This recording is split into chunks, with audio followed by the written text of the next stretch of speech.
Hey everybody, it's Michaela here from Ascend Smarter Intervention with my assistant Ryan. Can you say hi? Hi. And today we're going to go through explicit teaching.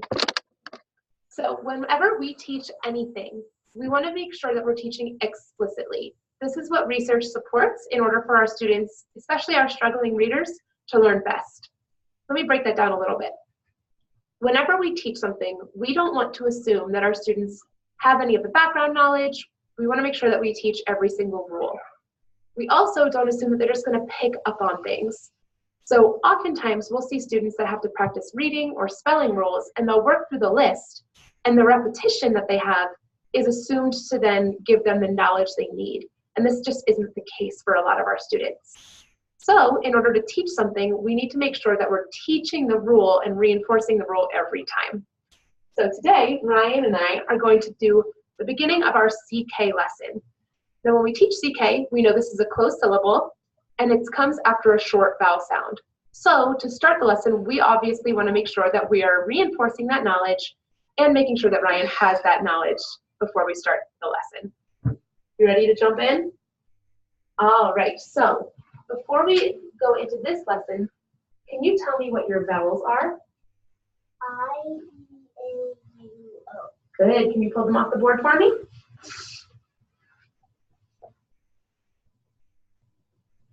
So in our curriculum, this is going to be lesson 1 that we're doing with CK, but if you work through the introductory lesson, you will have all of your vowels and closed syllables in there as well. So you have all of your vowels here. Can you tell me what sounds they make?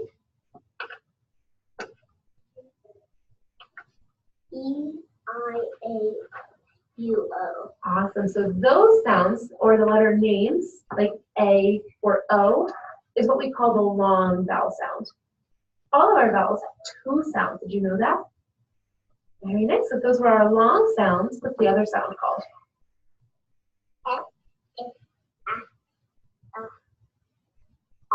Awesome job. So E is E's short sound. I, A, Ah. Those are the short sounds. Now that we know our vowels, I want to talk about syllables, okay? So do you know what a syllable is? Yeah. Yeah, what's a syllable? An open syllable is like in vowels, like as the closed syllable. Very nice. So you've just given me 2 examples of different syllable types.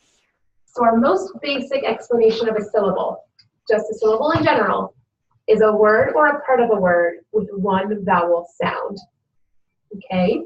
That's why your name, Ryan, has 2 syllables. Because we hear that I and that E, Ryan. What about my name, Michaela?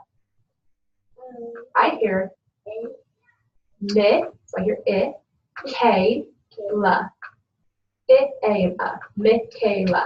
So how many syllables is my name? 3. We're going to start by talking about our closed syllable, okay? Let's put our vowels back up here. So when we have a closed syllable, it means that we have 1 vowel, we move these out of the way a little bit, that's closed in at the end by 1 or more consonants. Like in cat. What vowel sound do we hear the A making? It's long sound? Good. Or it's short sound? Oops, remember the long sounds are their names, so what sound are we hearing here?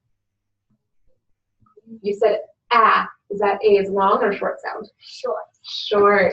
So in all of our closed syllables, we're going to have a short vowel sound, okay? Now let me ask you a question. Is that still a closed syllable? Yes, it is. Why? Because the vowels run the way we read. The vowels run the way we read. We're only worried about what's at the end. If you look at it, and mark it here, we have our vowel, and then the door next to it is blocked by at least 1 consonant. Okay? Today, we're going to talk about CK.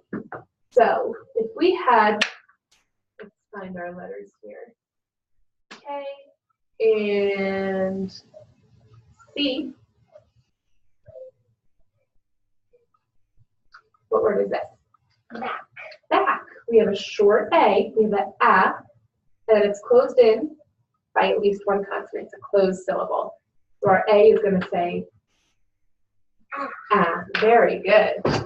All right, let's come back over here. So we use CK to make one sound. Do you know what CK says? Very good. CK says at the end of a short word, so one syllable, following a short vowel. Can you remind me, what is E's short sound? What about I? What about O? Very good. So that's just the introduction to our lesson. Sorry, I realize that the letters on the board are flipped with the camera, but you can see that we go through every rule very clearly. We want to make sure that Ryan has all of the background knowledge needed and all of the foundation to then build up to go through some of the harder words in our lesson. Later on in our CK lesson, we'll also explain when we don't use CK. So in words like milk, we have a consonant before the CK, before the K sound, M-I-L-K. Or in words like, L-I-K-E, we have to use K because we have a long vowel sound. We'll also get into that with our magic E as well.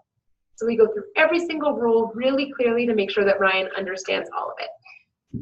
All right, bud, you ready to say goodbye? Goodbye. Bye.